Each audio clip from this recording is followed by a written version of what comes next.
Today we're really going to focus in on reporting and searching on people and trying to find out management information about how our recruitment is going, because obviously sometimes of the year you've got more staff than you need and you just allocate them and the focus of operations is on booking. Some parts of the year you are desperate for staff and you're going out to subcontractors and losing margin, and that's the time when we want to know where we are. Today we're talking about searching for staff, and the main idea is to look around in the system and to get management information like how many people are at this job application status. We need 15 more people on this booking on Saturday. How do we accelerate them through rights to work and so on? A bit like accelerating the vaccine stuff. You know, you can get a process that normally takes 3 or 4 days done in a day perfectly well if you expedite it. So the full agenda that we're going to be looking at today is we're going to be looking at building reports and then filtering them. So finding all the people on a specific job application status, all the people that have come in just recently on an application, since the 23rd. We're going to be looking at various different things like how many people have come from this job application medium as opposed to that job application medium. You know, how many people were recommended by your staff? How many people came from Indeed? How many people came from Facebook, for example? Because you'll be paying for some of those things and some are free, and we all love free advertising if it works. We're going to be looking at a thing called report actions. Report actions are brilliant. So a report is basically a list of things that come back that you can search on, and that's a fantastic tool. But obviously with report actions, you can pick 17 of your 34 applications today, and you can mail those guys.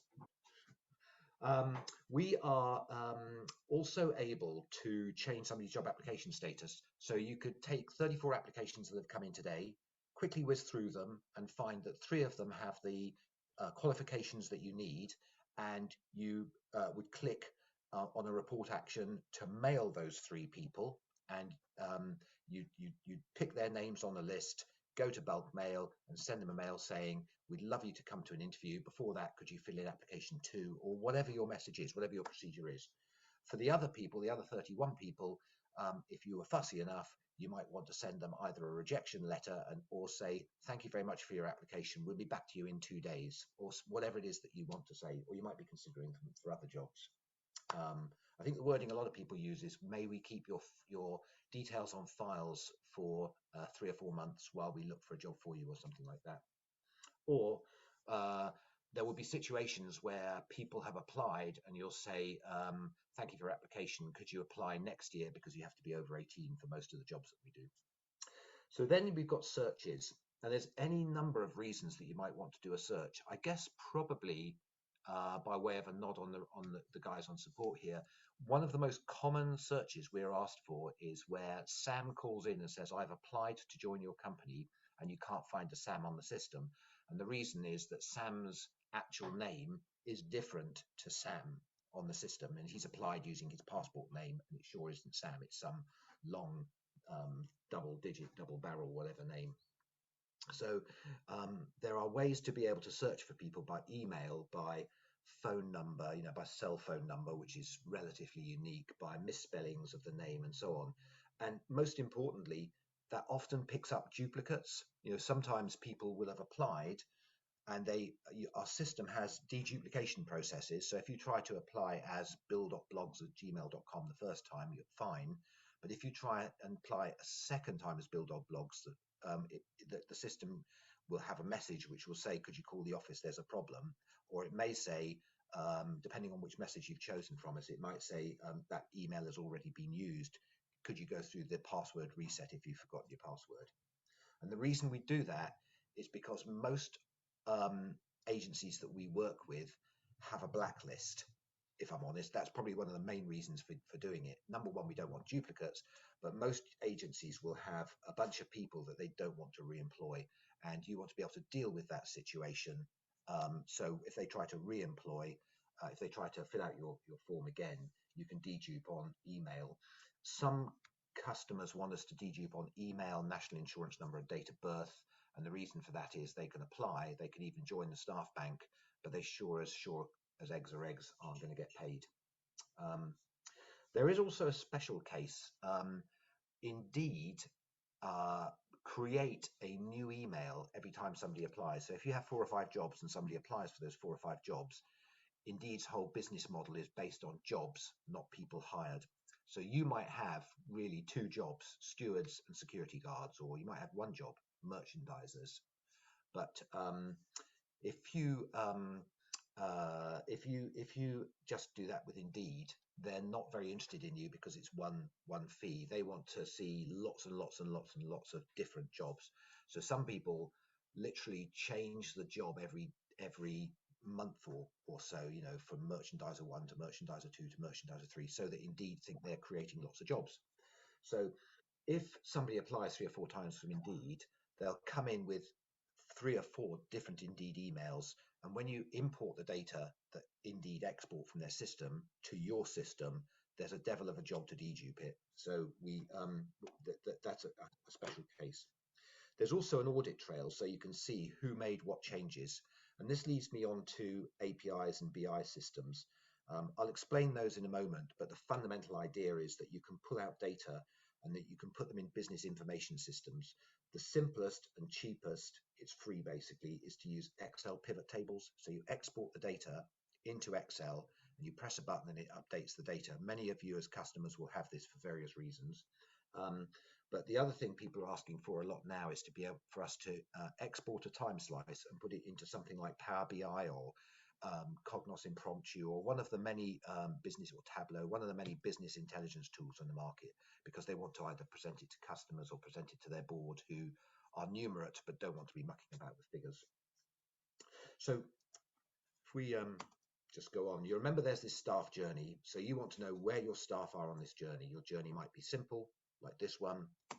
It might be that you've got multiple advertising media and you want to know which one is working. And it might be you have a very complex multiple application form and interview staff journey. Whatever happens, you want to be able to see who has come in, and Reports Builder can do all sorts of wonderful stuff, like it can color people by status. You can also, obviously, in this particular instance, the identity. This is a vetting report, so the identity of the person is very, very important. So in a vetting situation, you'd have lots of pictures. But remember that you can create reports where you don't see those left-hand columns, and you can just show the people who are dealing with the applications, the age, the 5, to make sure they're over 18, or maybe just don't show them people over 18. But you can remove any information for the person who's going through the applicants and making the hiring decisions as to who goes forward to the next stage. Anything to do with race, color, you can remove their name so people can't see if it's Randy or Mohammed or Jill.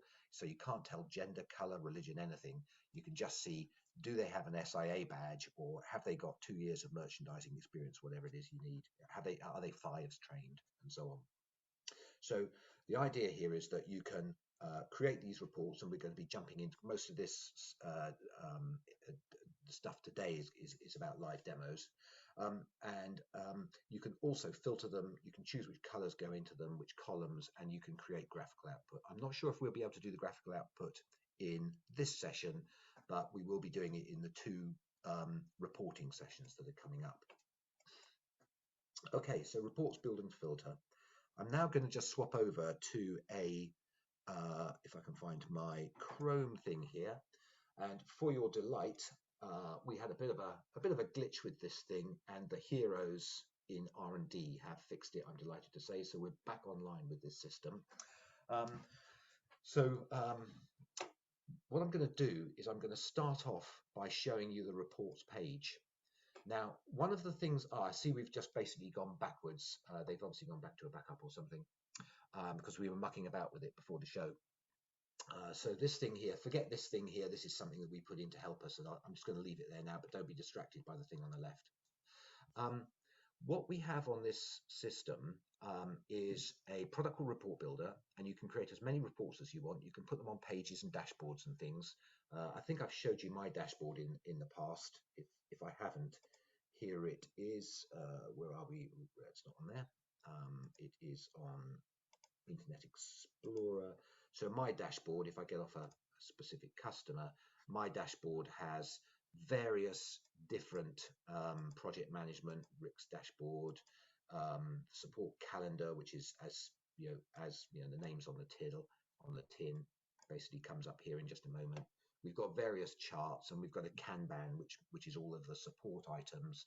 I think this thing can fill up here, and it shows you all of the stages of the support calls that have come in. We have thousands and thousands of support calls that we're dealing with at any one time.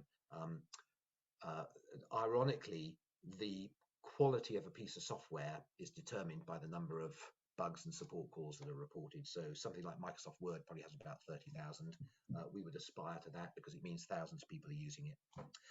In your case, we would expect you to have some groups of reports, something like this. And of course, you can, in Report Builder, you can define what those groups are. I'm going to focus in on the applicant tracking now and have a look at this one here. And I'm going to show you very briefly how to build one, or probably more likely you'll be adding columns that you need to ones that you've just built. So in this report here, we have the full name, the applied date, the name of the application form that they filled out, the time it was last saved, the next page they've got to fill, and whether or not it's complete. And if I take a filter, for example, if I go back to Monday and we go to the 23rd, so I'm leaving this date, this between date full. Obviously, I could just say this week or before and including this week or the last 3 days or whatever. But if I just go back to Monday, you can see all of the ones that you kindly filled in. In a real live system, this list, if I refreshed it, it would be constantly changing because A, new applicants would be coming in through your application form, especially if you just launched an advert, and B, you'll be taking applicants and you'll be taking an applicant like this, and you'll be saying, oh, we're actually going to promote her to staff. So we'd go to her employment details and we would promote her to staff, or we'd say the job application status is now successful after interview or something like that, and save. And you'd be able to see that back in the reports. You'd see that somebody had changed that. And remember, you can also see, if I just refresh that report, you can also see that the dates will change, the audit dates will change, and so on. So if we take an example of any one of these staff, or of the sorts of issues that come in, you can search by the name of the staff. So if I wanted to look at all the things to do with Eden here, I can find any member of staff called Eden. So if Eden calls in and says, how's my application form doing, you can find his details. Also in the report builder, you'll notice that you can create links, so you can click on Eden to go to his details. If I just say I don't care about names now, then it will bring me back everything. But obviously I can say I'm not interested in all the people that filled in catering. I'm interested in all the people who filled in, and I'll just go with app form 2 catering, and you can see that Charlotte has filled it in here and she's completed her application. She did it on the 25th and it says yes. So you can see exactly where people are. I'm now going to just zip over quickly. I'm just going to show you how I build that report. And to do that, I'm going to go to a thing called Report Builder. Now, some of you listening are numerate skilled managers, but you'll have somebody who does this work for you. And some of you, I'm just going to stop this and go back to where I was. Report Builder. What's happening? There we go. And others of you will, this is a classic example, by the way. Microsoft have this bug where you have to do that before you get to the banner. Weird. I don't know why that happens and why they haven't fixed it, but it's software. So in here, we have that staff application form status, which was the report that I was using. If I wanted to create a new report, and I will in just a moment towards the end, then what happens is you get a reporting wizard, and you would pick the most likely one of these BDUs. BDU stands for Business Data Universe. It's a grouping of data so that you can say, I'm looking at qualifications, or I'm looking at staff bookings audit trail. I want to know who booked who when or something. So with a bit of training and Report Builder, and if you're a numerate data scientist, you should be able to, or just a numerate manager, you should be able to, both you and colleague staff, be able to pick that one or this one, depending on exactly what you want to see. So if you're looking for employment history, that seems like the one. If you're looking for job application statuses, this one is probably the one here that you can look at. So I'm going to go to one we've done earlier, but I will be creating one if we have time towards the end. We'll be creating a lot during the reports builder sessions and the advanced report builder sessions. So if I go to the configuration of this report, I'll just explain what all these buttons are, by the way. That's if you want to change the name of the group. And by the group, I mean in reports, I mean this group here. So this is applicant tracking, this is work approval. And if I flip back to reports builder, you can see that's applicant tracking, that's work, that's report builder. And if I was to pick this up and drag it over here, then those columns would change. So if I was to do that and hit refresh, then you can see now I've got work approval on this side and sales on that side, or whatever it was. And applicant tracking has gone down because I've dragged work approval across. So if I go back over here, drag that back to this, I can put it back in there and refresh this. So you can see how you can move those around. You can also obviously change the names of them by hitting those pencils. What we want to do now is go into configuration. I would like to see, in addition to what we can see in this report here, I would like to add a column for job application status. And so I am just waiting for this configuration to come up here. So somewhere in here, there will be the job application status of this person. Somewhere around here. Am I looking in the right place? No, it'll be contact status. Job application status. Here we go. Job application status. Oops. Just some browsers you double click on it, some browsers you drag and drop. So I've added that to the end now. And what I'm also going to do on here, because it's very, very helpful to be able to do so, is you'll notice that you can graph these things by the count of people who are in different statuses and stuff. I'm going to be dealing with that later on. But what you can do is you can do simple conditional styling. So I'm just going to create a new rule that if they are job application status applied, so if it starts with applied, just put it out, applied, then what I'd like is I'd like the text color to be white, and I would like this color to be, I don't know, let's pick up, shouldn't be that difficult thing to do, should it? So now, if I save that, so I've both added a column and also I've added a bit of color, I should be able to save that. So now, if I do this and do this, and have a look at that again, I probably need to refresh. Do this. So refresh my reports. Click on that staff application status. I can now, if I put in again 23rd, to get a bit of data back. Well, that's interesting. Job application status didn't go on the end there. If I clicked on, did I put the wrong report in or something, Jack? Can you see what I did wrong there? Job application status, it just says complete. Let's go back to RB admin. Probably not. Probably did something stupid. Oh, I didn't save properly because this thing here. So I need to save. I need to close, so it wouldn't have hit that button. So I need to now close this, refresh. Computers, guys. There we go. Super duper. So now I've got job application status there, and I put in the 23rd, Monday the 23rd, which is when we started to make date changes. There's loads of changes beforehand, but they're not relevant. And you can see I've got that coloring on there. That's very useful for being able to check through. Now, what I would probably do here is I would probably, if I was in the recruitment place, move on to some of the RB actions. So you can see how you can change the filters along here. You can see how, if you want all the people who are in About You as their next page, you can do this, and you can get all the people who applied since the 23rd and have got to the About You. And what I want to do is I want to write to them and say, thanks for filling out that application form. We found a fault with it. Can you do this? Hopefully that's very, very rare, but it certainly has happened a couple of times, especially with this demo system, which is very much abused.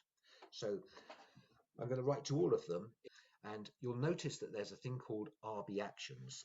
So one of them here is bulk email. The RB actions that you can add include bulk email, sending notifications, starting Accelerate Chat, which is like that Accelerate WhatsApp on their so it's a free way of texting people, and obviously you can bulk test. So if I was to move bulk text onto here, then anybody using this report could also spend your money sending texts. I'm not going to hit save, so it won't go on there now. So I can now go bulk email because I've picked the people that I want to write to, bulk email, and I can bulk email all of the people that were on that list. So I've made it an active mailing. I might have an actual newsletter to send out. I don't know what egg demo, job alert, and EDB test are. But what I'm going to do is I'm going to do an inline message, and I'm just going to say, if you haven't done the newsletter builder, it's really simple. So I say hi, and then contact first name, wherever that's gone, contact first name. So that will say, hi Anthony, hi Bambi, hi Eden, and so on. Thanks for your application. We will send you if I could type it would be great. And then you just hit start mailing, that goes off. And it could also be that you want to say, please click here to complete our induction e-learning.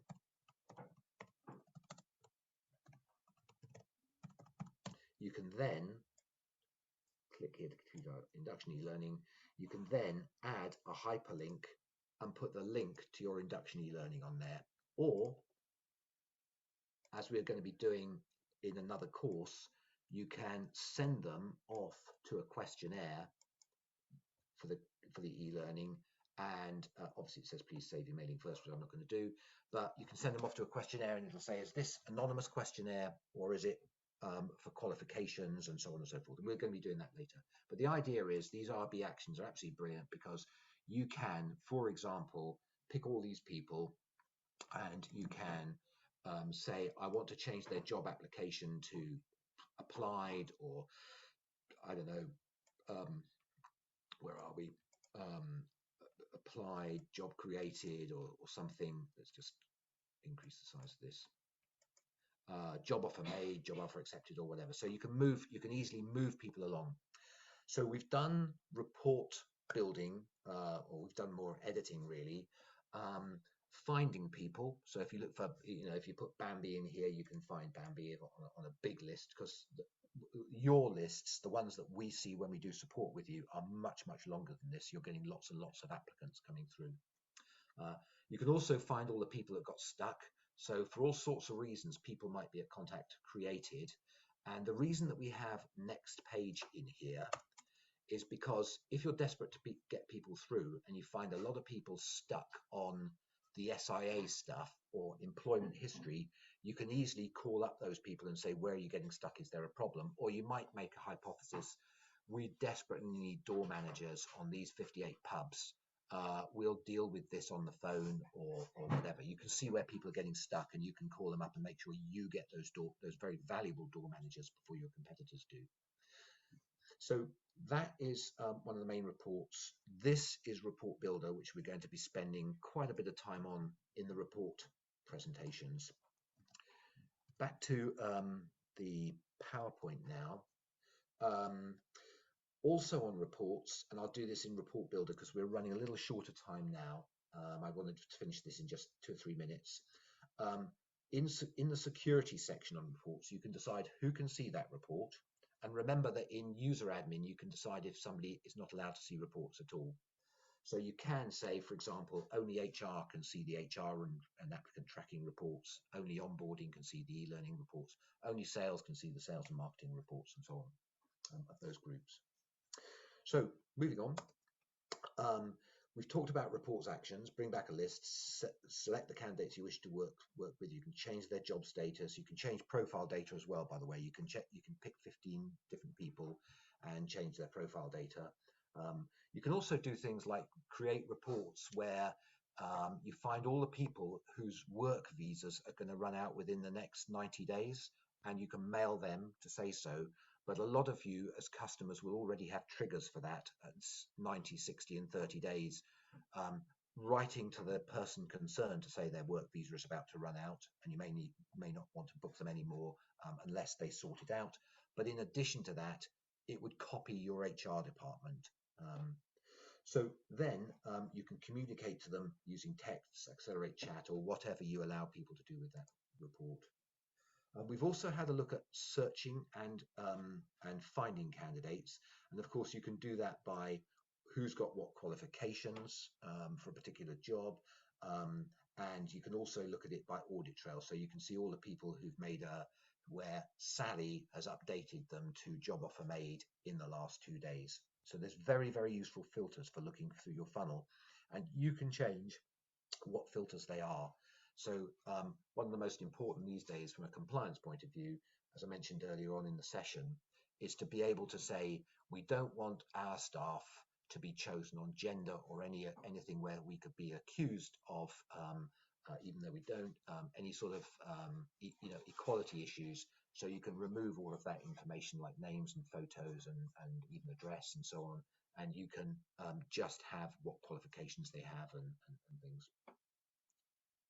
I'm going to talk about editable grids later, so that pretty much finishes the session on reports and reports demos. I would urge you, if you've got specific reports, well, none of you guys are backwards in coming forwards on these things. If you've got specific reports, we take a great pleasure in working with people to build reports with them. We can share a screen with you. You're on Report Builder, and we can show you how to create new reports, and we're always very happy to skills transfer. The whole reason for building the reports builder that you've just seen there, which is this this beast here, this thing, is because we had a situation over many, many years where customers would say, can we have a report that shows us this? And we would have to quote, I don't know, it might be 10 hours of work, and we wouldn't be able to quote for 10 hours of work, which is in round numbers £1,000. So we'd underquote it, make a loss on it. The customer would then be unhappy with what they'd seen. So the idea of this report builder is you can create your own reports, and many of you do. So if you've got quite a complex applicant tracking process as people come in, obviously the reports, you'll have more reports on it and you'll need to know a lot more about people. Again, vetting very complex reports. So we've pretty much finished the talent management.